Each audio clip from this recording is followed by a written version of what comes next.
Dua Lipa Yumarah menganggap pencabutan surat kuasa Barada Richard Eliezer atau Baradae tidak dan ada paksaan dari Baradae. Hal ini disampaikan Dua Lipa dalam acara live di TV One Jumat 12 Agustus 2022 pagi. Dua Lipa mengatakan ada kesepakatan kode antara dirinya dan Baradae jika Baradae diminta tanda tangan surat. Dua Lipa menambahkan jika dalam undang-undang dalam pencabutan kuasa hukum dan klien harus bertemu. Namun dalam pembuatan pencabutan kuasa, Dua Lipa dan Baradae tidak bertemu dan dianggap tidak sah. Pengacara Barada Richard Eliezer atau Baradae, Dua Lipa Yumarah mengaku diminta untuk mundur dari kuasa hukum Baradae.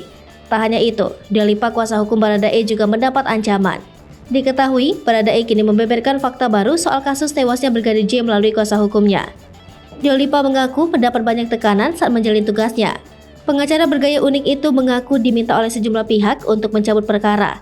Tak cuma itu, Dua Lipa juga bercerita ia diminta untuk mundur menjadi kuasa hukum Baradae. Hai pemirsa Sri Popo TV, jangan lupa komen, like, dan subscribe, serta tonton terus berita-berita terupdate lainnya ya.